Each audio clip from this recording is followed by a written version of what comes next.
All right. Hello, all you beautiful, amazing, wonderful tea people back in Hualien, in the beautiful, beautiful town of Hualien, here on the east coast of Taiwan.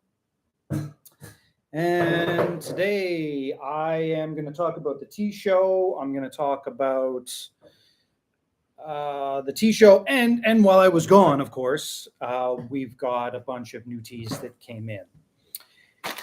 Well, I mean, not new teas, but teas from Sanxia. So here you go. You got all these bad boys from Sanxia.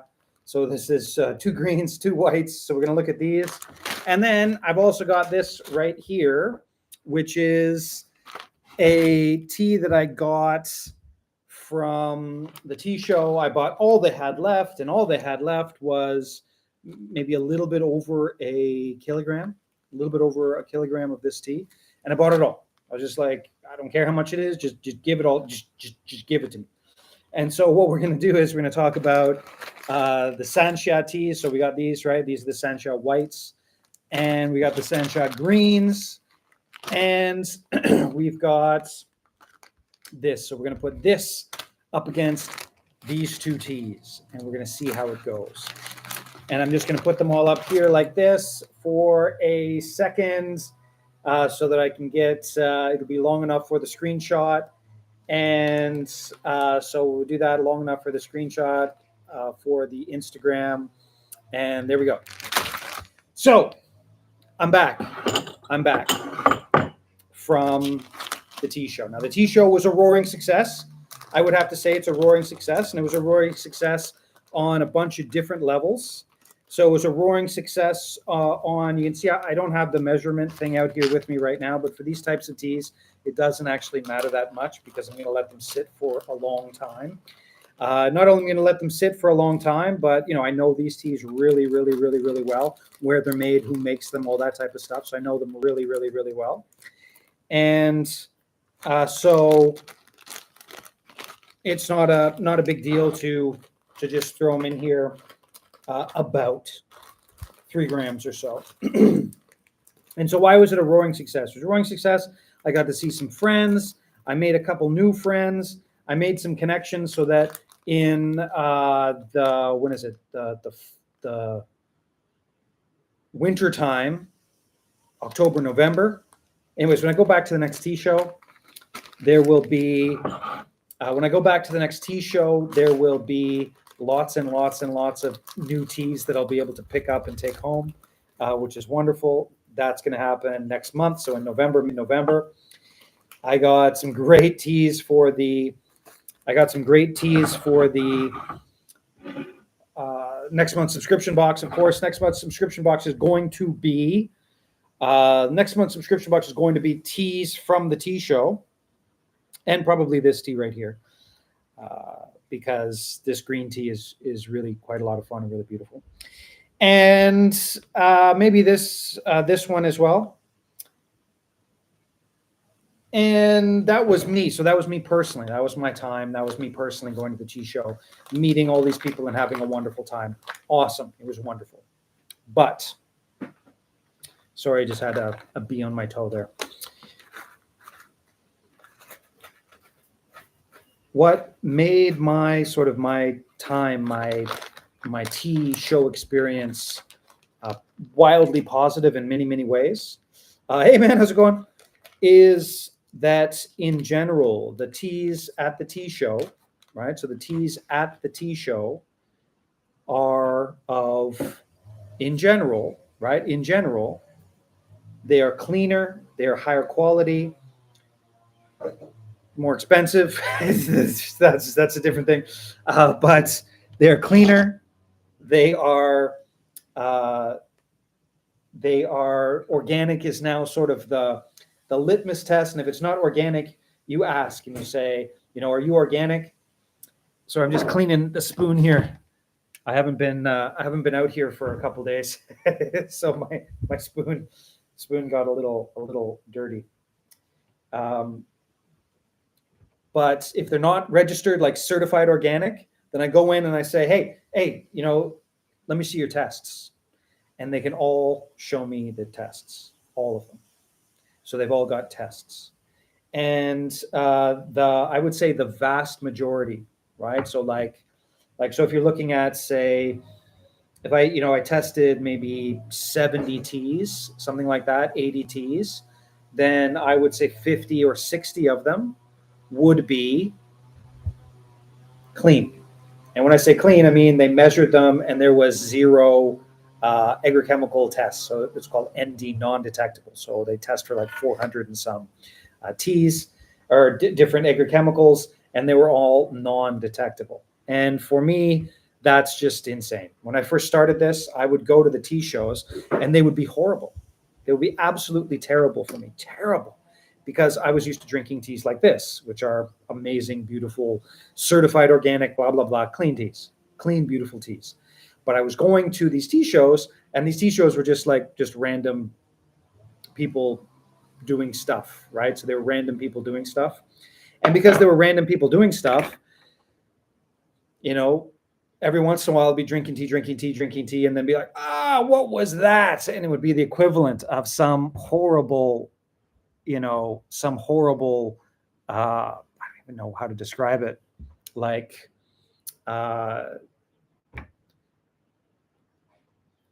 it was Russian roulette with my body. And sometimes I'd drink these teas that were just covered in agrochemicals, and it would give me headaches, make me sick. And then I would have to go and visit my friends who I know are organic farmers, and I'd be like, "Hey, give me some." So they'd have to literally give me some beautiful tea just to get me through the time period. So, anyways, that's what happened at the tea show the last couple of days, and I'll tell you, it was great. It was great. It really was. It was. It's just so happy. I got what I needed to do done, and I also was able to meet a bunch of people who were doing the right thing, and I got a bunch of teas. Now, the teas that I got at the tea show, as you can probably imagine, a little bit more expensive. Right? It's a tea show. They have to be there. Blah, blah, blah, blah, blah, blah, blah. They were more expensive. Right? So those teas were more expensive. And, but what I got, this white tea, right? This is a beautiful, beautiful white tea, certified organic. I got High Mountain GABA, which is gorgeous. I got a bird planted red tea or black tea from Shanlinshi, which is on par with sort of the old growth teas that you would get in there's the F16. You can see it here, right there. Oh, there it goes. Anyways, again, nothing. It's just normal, right? F16s in Taiwan are just 100% in Hualien, I should say, are 100% normal. So nothing to worry about there. And I got tea cakes. Anyways, I haven't done the whole thing. I haven't unpacked everything. But if anybody wants vanilla, Taiwanese vanilla, I'm going to be selling Taiwanese vanilla. I've decided. So I'm going to go and I'm going to get kilograms of vanilla, and I'm going to sell Taiwanese vanilla because it's so much fun. It's just one of those things where it's just so much fun. And so, again, in next month's subscription box, you're going to get a little stick of fresh. Anyways, you're going to get a vanilla bean. You're going to get a vanilla bean. So when and if you're like me, you like the sort of the wonderful smells and the taste of these various things, it's so good. You get a little thing of vanilla, which would be a lot of fun. The dragon's eye or long yin flowers are back. Now, anybody have any questions about any of that stuff? Let me know. What I'll probably do probably next week is I'll start doing live streams about. Also, I'll be starting to do live streams about all of the teas that I was able to get, and there's some pretty high quality teas. Really, really, really beautiful high quality teas. Now, let's jump into speaking of high quality teas. Let's jump into this.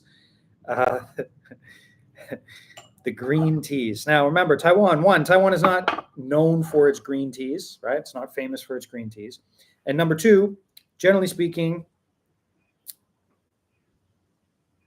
green teas in Taiwan are not, they're not all that good. They're good fresh, right? If you drink them in the next week, 2 weeks, 3 weeks, 4 weeks, maybe 2 months, then they're beautiful, but they don't last. They just don't last. Taiwanese green teas just don't really last very long. Except for Sanxia green. Now, if you've ever had Sanxia greens before, you know exactly what I'm talking about. This tea is, here we go. Let's see if I can pull it out here. Anyways, this is actually grass, but anyways, I'm going to have a conversation about that when we talk about some of the other teas that I got at the thing.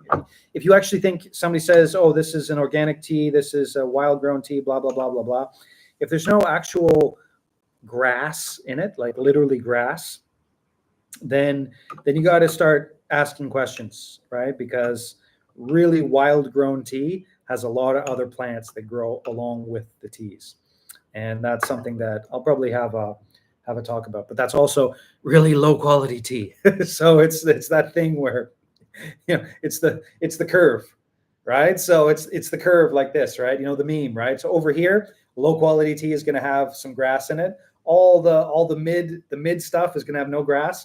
And then the high quality tea is going to have some grass in it as well. So that's just something to think about. But I'll talk about that in the other times. Now, I got these samples in. I actually got these samples in when I was on the other side of the island in Nantou. And they're really interesting. So if you see these samples, these are what points make you decide that the white tea is the best? I will let you know in a minute when we get to the white tea. I'm going to do the green tea first, but that is an awesome question, and we'll get to it because there's lots and lots of things to talk about. And this one, when we go about these teas right here, this is going to be a really interesting one. We got a lower elevation and a higher elevation one, but we'll talk about it. But here, these two teas, this one you can see was done on the 26th of September. This one was done on the 8th of September. And just to let you know, I've already bought this, right? So I got these in, and they were sitting at the post office because I wasn't around to get them. When I was here, nobody was at home. First thing I did, I ran to the post office to get them because I got to test these fresh.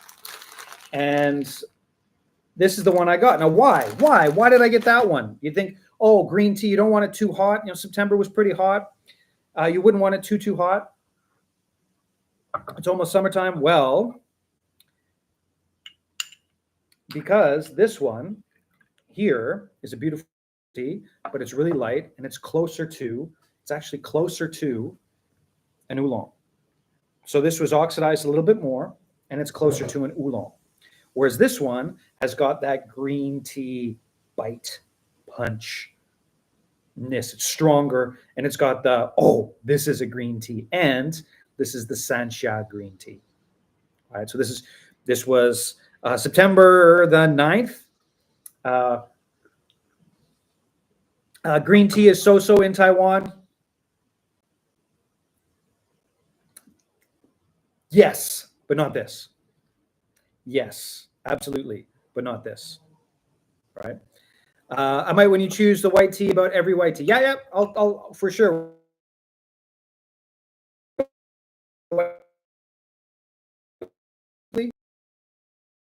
Most people in Taiwan call high mountain oolong green tea. Right? So they call high mountain green tea, they call it green tea. And so actual green tea, right? Not high mountain oolong, but actual green tea, they don't like it because the local Taiwanese taste is for the oolong, for the high mountain oolongs, these types of things, right? And so when you're looking at green tea, so say, for example, if you're in Korea or if you are in Japan or one of the areas that's a little bit further north that really does really good green tea, you're going to look at, so if any green tea you get from Taiwan is like, that's really not that good. It's really not that good. And you're right. But the people in Taiwan actually call the high mountain oolongs, they call it green tea. Right? So that's a sort of the catch-22, sort of the thing that happens with that. which is interesting, right? Which is very, very interesting, because I've been caught off guard a couple times where I've met somebody, they're not a customer, but there's somebody I just, I'd like to give some tea to. Say, what type of tea? They say green tea. I give them some of this, and they're like, "Oh, I don't need any more, thank you." I'm like, "What? What?" And then I started giving them High Mountain Oolong, and they're like, "Wow, that green tea was so good." And so it's an interesting one. Another little. I think I've told this story before. But this year in the summertime, I took my boys back to Canada, and we stopped in Japan. And umami, the flavor of umami, that idea of umami. In Taiwan, people hate that taste. And so in Taiwan, we have meitsu, which is the Japanese plums, right? They're sort of a mix between a plum and a peach. They've sort of got, the Japanese liqueurs always have them floating in the bottom of the Japanese liqueurs. I forget the name of them in Japanese. Anyways, the point is, we were in Japan, and my boys, they love plums, right? Because we get them, they grow them here. We get them, sometimes we make them ourselves, and it's like a bunch of sugar. But then they got the same plums at a 7-Eleven in the airport of Osaka, and it was umami, like the sort of the fishy taste. I know it's not fishy. I'm just using that as a shortcut. Anyways, I have a Western/Taiwanese palate, and so I'm not a big fan of that particular taste point. No value judgment. And the plums were not sugary; they were this flavor. And it was so hilarious. It was because they were just like, "Oh, plums, let's try the Japanese plums. Oh, they're going to be so good." And then they were just blown away by how different it tasted. And when you're talking about these types of things, right? When you're talking about these different types of flavor characteristics and these different types of things, the local market and the local flavor characteristics really, really, really impact the product that a country is going to put out there, right? Really going to impact it. And so for Taiwanese green teas, for example, this green tea, which I bought, which is like green tea, it is green bean green tea. There's no sort of umami, any of those types of Japanese flavors. It's really rich green bean with a touch of floral in the background, with a touch of a couple other things in the background, right? But it's not what you would recognize as Japanese. I've had a couple Korean green teas before, but I'm not an expert on Korean tea. I mean, there's very, very few people in the world who are experts on green tea from my experience, because there's not that much tea compared to other places. And so I don't know how this would compare to the sort of the Korean greens, but this is much more oolong-y. It wouldn't sort of fit in sort of the Japanese green tea spectrum. It would be definitely Taiwanese, but unmistakably green, much more so compared to High Mountain Oolongs, for example, which are unmistakably oolongs. Now, why did I choose this one over this one? It is rich, beautiful green. You can actually see, let's see. Yeah, sort of. You can sort of see. I don't know. You can sort of see. Anyways, this one is greener. This one's darker. So this is a bright greenish color. This is a darker color. And so this one has been oxidized more. And so it's got more of a sweet flavor. It's a little lighter though. And it's because it's lighter, it's got more florals. This has got a kick, a beautiful kick, and green bean strength. Like it's a really beautiful green tea. And so I got a bunch of this. So this is coming in. This will be released soon. Oops, I dropped some, didn't close the top there. So this will be released soon. And as always with these teas, this is the pick, right? I am the fact that I can buy these teas, enjoy these teas, and share these teas for the price point that I can and the quality that these are. I mean, that's the pick, right? So that's the pick. And that's what the vast majority of these teas are. They are just sort of the tips, and they're so beautiful. They really are. They're just so beautiful. Bug bitten and just, anyways, they're not, actually this one looks like somebody had blades on their fingers for this one. But the vast majority of these, like this one, for example, ouch, this one was pinched. So you can see here, How do you tell if it's pinched? If you go like this, it's one way. You turn it that way, it's a little bit wider. Anyways, it's hard to see. But most of these are pinched. And anyways, if you're a fan of the Sanxia green, it is going to be back on the site.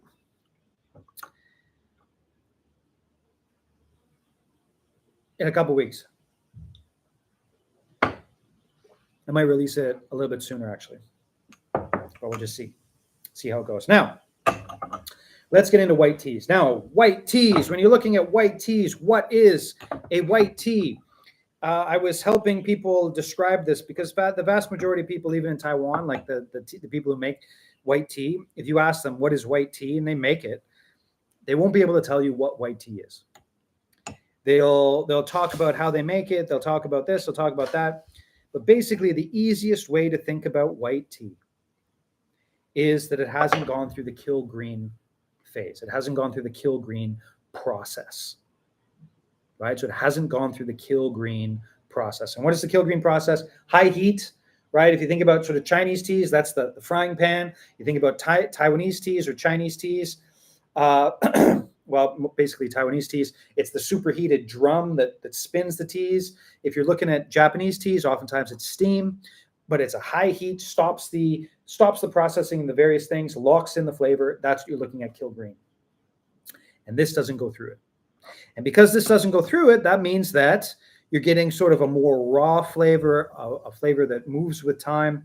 And if you do it the right way, if you create it in the right way, then you get sort of a soft, gentle, beautiful tea. Now, you can also see that's been oxidized. Some people say white tea is tea that hasn't been oxidized. BS, right? BS. You can still have a good tea that's been oxidized a little bit, that's been manipulated a little bit. In fact, even the best of the best of the best white teas, the best of the best of the best white teas, they're going to go in there and go like this with your fingers. Or this is my favorite one. They'll rest the teas on the big. They'll rest the teas on the big bamboo sort of. Not mats, the big bamboo things like this. And then they'll actually put their fingers underneath the big bamboo tray, and they'll go like this. And so you're not supposed to do that, right? But then they technically say, I did not touch the tea. But they go like that, all up and down the, and so they move the white tea around a little bit. And so that's what happens with the white teas. So they do get oxidized, right? It's not about oxidization. It's not about manipulation. What it is about, it doesn't go through the kill green phase. Doesn't go through the kill green phase. Everything else does, but the white teas do not. Anyways, that's my own personal way of looking at it. Because once you start getting into the weeds of this stuff, I don't know, the tea nerd arguments are kind of dumb. But this is 3 white teas right here. And as you can see here, they're actually, here, I'll show you some of this white tea. There are 3 certified organic white teas. These 2 are Qingqing Ganzhe or Qingqing Ganzhong. These are the sort of a heritage variety that's only grown in the Sanxia area. This is the Qingqing Oolong. They are relatively close. They're family members. They're cousins. They're not that far apart. And the biggest difference between them, as you can see here with this white tea, oh yeah. So here we go. See if you can see it. Yep, there you go. Can you see it? Yes, there you go. So that is not a hair, right? That's not a hair or anything like that. That is it's not really a grass. It's like a little viney thing. Well, actually it's a grass, but it's got a little viney thing that comes around and spins itself around leaves sort of as an anchor, but it's not really a grass. Anyways, it means that this is, on the bell curve. It's somewhere on the bell curve on either side. It's on this side. It's on the good side. But that's what I look for when I'm looking for organic, wild grown, these types of teas. But you can see here, this looks basically exactly the same as the other teas, right? So this is not just a picked and dried and not manipulated tea. It's manipulated. Oftentimes it's manipulated by hand. Like I said before, sometimes, there are tea masters that go around They jump through hoops to say, I didn't touch it, right? And so the leaves go bounce around a little bit. And oftentimes, one in particular, I won't say who it is, but if you have bought my tea, you know this place. When I caught him doing it, I was like, oh, and he's like, diddle it, with his white tea. Anyways, point is, white tea. The question earlier was, what do you look for when you're looking for a white tea?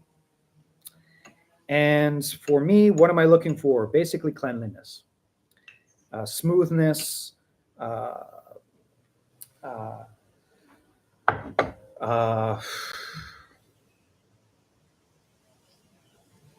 all of the other teas in Taiwan. Again, I'm talking about Taiwanese teas. I'm not talking about other things, just Taiwanese teas. White teas do not have a catch. They don't have a bitterness. They don't have an astringency. Good ones. They are smooth from the start to the finish.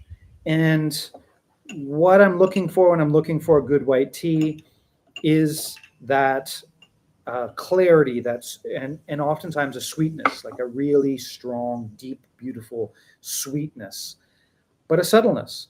And that's what I'm looking for when I'm looking for a white tea. So, for example, this white tea, I did not buy this white tea. There's two white teas here. One was September the 20th, and the other one was last year. This is what is this? April the 18th. So I bought this one because I'm just about out of white tea, Sanxia white, anyways. And the reason I didn't buy this one is because two things. One, I love the folks in Sanxia. I really do, but they're green tea makers, and so they don't worry about storing their tea too much. And so oftentimes if the tea is stored there, it doesn't get stored correctly. So it's got a little bit of a storage, but it was a rainy day. I can tell right away drinking this tea. It's got 6 months on it. It's a beautiful tea, but it was a rainy day, so there's a catch. It's not smooth, right? It's not smooth. Looks like cold white tea. Explain to me cold white tea, because I'm not quite sure what you mean by cold white tea. And so I didn't get this tea because there's a little bit of a catch to it. Now, it's sweet, it's beautiful, it's got all the things Sanxia, blah, blah, blah, blah, blah, but it's got a catch. It was a rainy day when they made that tea. Now, how do I know it was a rainy day? Because there's a couple ways you can tell. You can open it up like this and look in. It's a little bit cloudier. There's more, basically the best way to think about it, there's more moisture in the leaves, more moisture in the stem, which creates an astringency that's pretty easy to taste. It's pretty easy to taste that astringency. And also too, I bought tea last year from them, and I'm pretty sure I sampled the same batch. And so if it's from them, they don't make very much tea. If it's from that long ago, probably wasn't the best batch. So they probably haven't sold it all, because the good stuff sells fast. They don't make a lot. They don't make a lot of tea. When you show the leaves, it just looks just a feeling, okay? Now this tea, this white tea, the Sanxia white, is smooth. And this one, it's smooth, it's sweet, it's got some mix between a watermelon and a cucumber all mixed together, like a watermelon cucumber floral. Everything okay? Sorry, there's a bee flying around me, and sometimes they warn me about something when.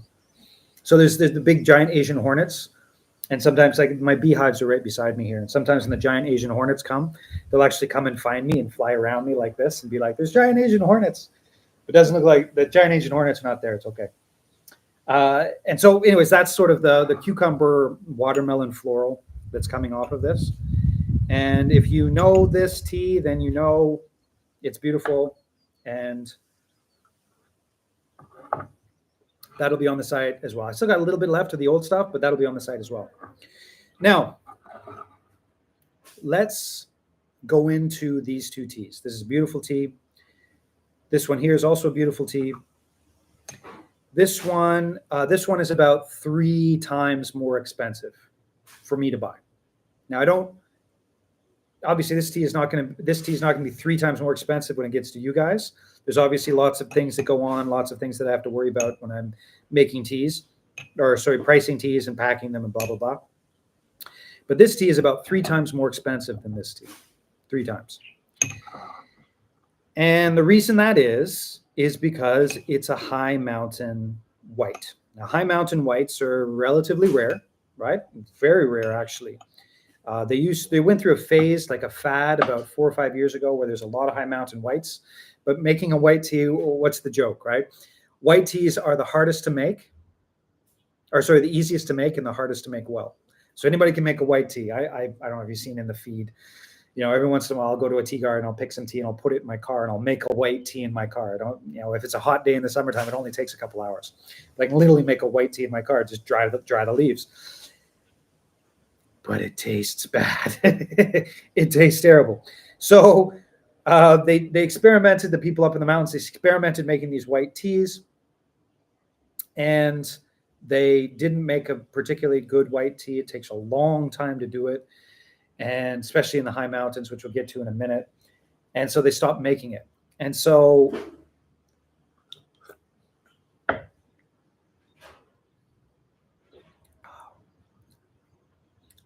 difference between elevation is dramatic. And actually, next month's subscription box, I'll probably put these two together in the subscription box. That subscription box is going to be a good one. So anybody out there, like, there's going to be cinnamon, there's going to be vanilla, there's going to be hopefully some long yen flowers, some dragon's eye flowers. There's going to be these white teas, and anyways, it's going to be a really good subscription box. And the biggest difference between these teas done basically, obviously the cultivar is different, but they made in basically the same way, is elevation. So this one, it was warmer. It took less time to make this tea. This took like 3 days it took a really, really long time to make it. Higher elevation. And so this tea is smoother, softer.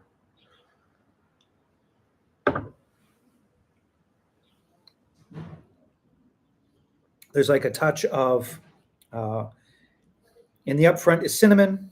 The mid-mouth is really subtle, but wide, thick. And then the aftertaste is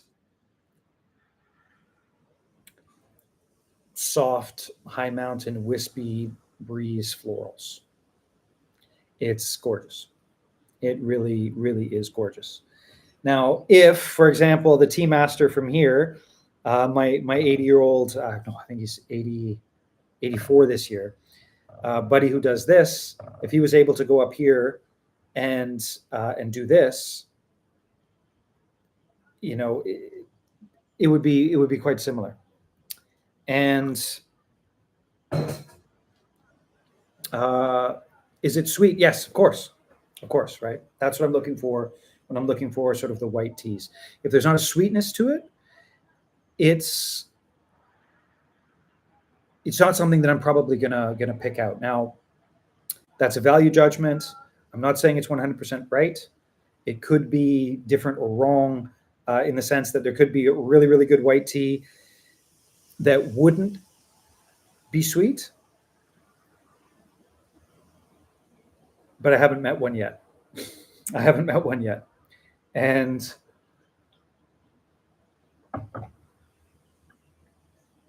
there's just more going on in this tea. There's just more going on. There is like I said, a cinnamon up front, and everything is light. Everything is light, flowing, a high mountain breeze, soft, cool, all of those different things going on in this one. Whereas this one has some of the same flavor characteristics, but it's stronger and lower, and it's just lower elevation. right? If you've had higher elevation, lower elevation teas, then you just sort of know what I'm talking about. Stronger. The edges are not as round, a little bit jagged your edges, but not terrible, not in a bad way, just stronger. The aftertaste is there, but it's not as long lasting. It's much more sort of in the up front. The flavors are more in the front, whereas this one, the flavors are in the front. The middle doesn't have as much, and then it goes in the back end. It's, it's an elevation thing, and it's Sanxia White. I've had this on the site for 5 years, right? 5 years, because they consistently create a beautiful, sweet, accessible, easy to brew white tea for a cost that is not too bad. Whereas this one is, it's just a different price point and a different level. It's a high mountain tea. This is about, I got to look again, but I think about 1,800 meters above sea level. And, when you walk through the tea show, it's kind of interesting. I mean, when I do the tea show live stream, I'll probably talk about it. But when you understand human psychology and what people want to put out into their world, you walk through the tea show and you're just overrun by all of these people, all these things. They've all got posters. They're all like, "This is me. This is me. This is me. This is me." When I came past this one, it was a picture of this guy who was standing there super happy, but behind him was a picture of all his family. It wasn't even his family. It was the people behind him that were helping him pick the tea, like a community. And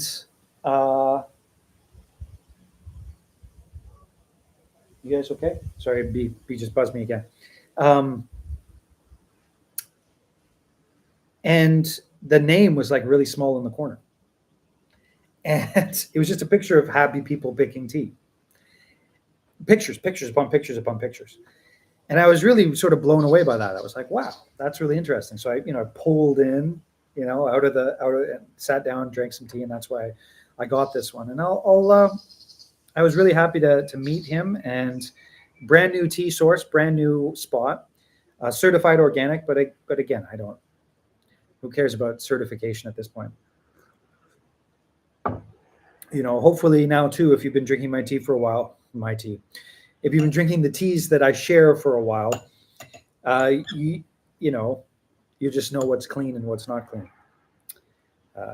And so these are beautiful, clean teas.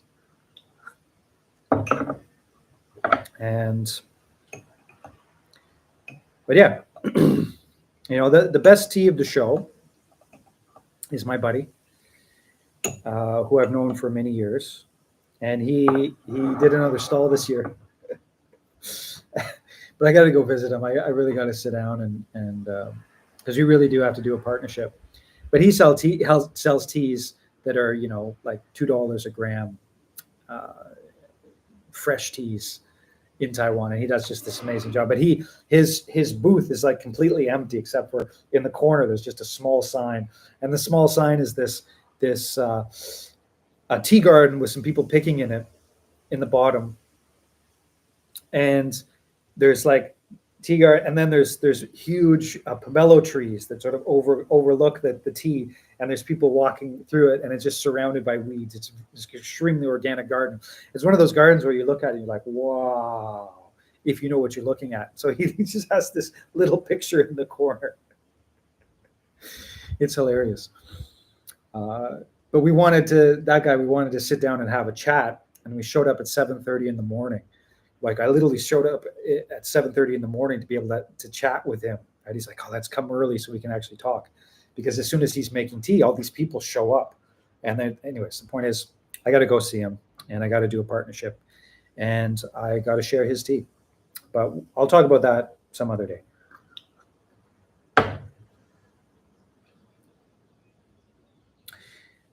I have a big mental block with expensive teas because I don't think So many damn liars.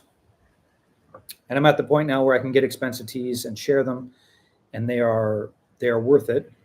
Absolutely, they are worth the money.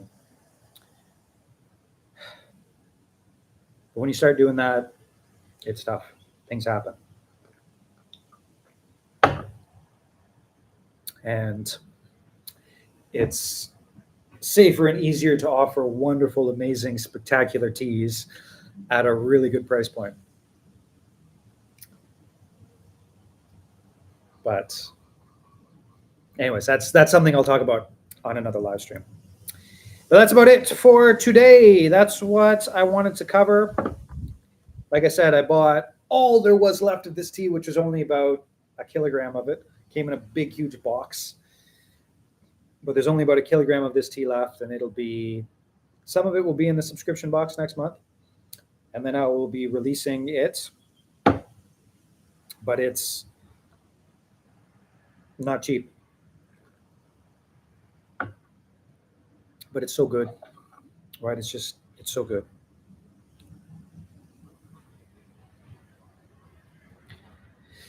And you can see the pick of this tea as well, right? So you can see there's the pick of this tea. Same as this, right? Same as this. And it's pinched. So you can see here, it's pinched, right? So I don't know if you can see it or not. But anyways, it's pinched, not cut. Wow. Yeah, these are some of them are pinched. No, that's pinched too. See, it's just fun, right? Because yeah, these are looking like they're all pinched. Isn't that fun? So when they're making this tea, they went and they pinched them all. So it's like this, right? So there's different ways to pick the tea. There's the little knives on the fingers. What cultivar was this? Oh, this is just the Chin Chin Oolong. It's high mountain, right?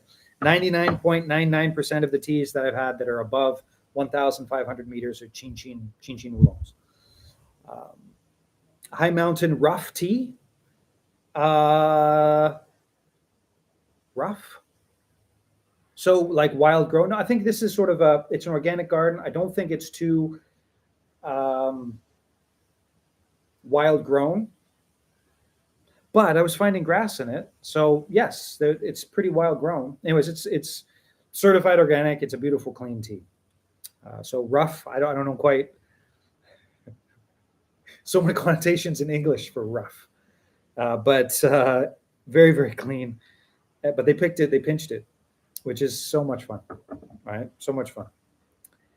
So similar teas, right? But the elevation, I would say the tea masters are equivalent, but elevation is a big difference. It's a huge difference.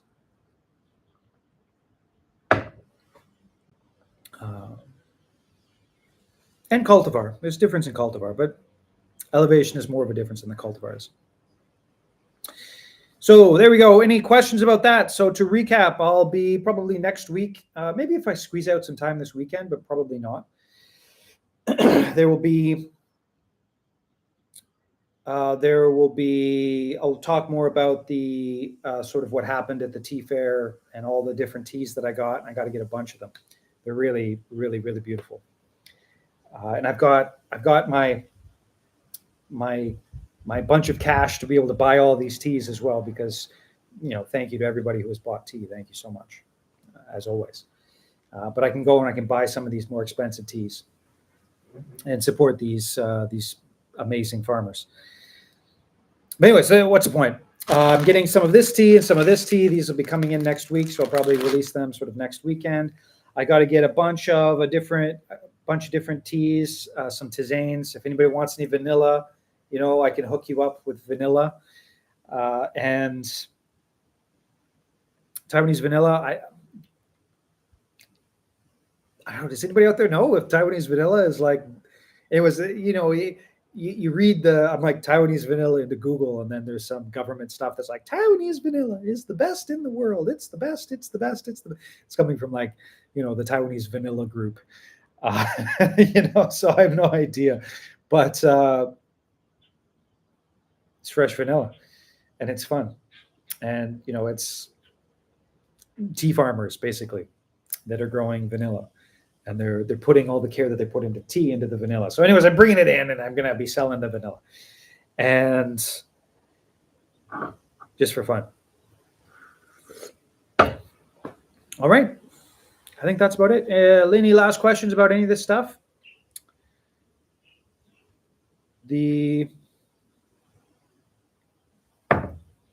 After 45 minutes of being in hot water, you can definitely tell these are green teas. Definitely tell these are green teas. But they're high quality green teas, and this one's just more green tea-ish. It's more green tea. It's going to be on the site probably next weekend. All right. So, any questions about any of this stuff? Throw it in the chat or into the comments and things like that. Wherever you are in the world, I certainly hope you have an amazing morning, evening, night, afternoon. It's time for me to go grab some lunch. And yes, the background is very relaxing. I'm a lucky guy to be living here, for sure. It's absolutely beautiful. But those are not tea growing mountains.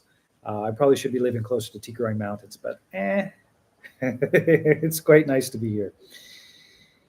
But thank you everybody for watching, and we will see you next live stream.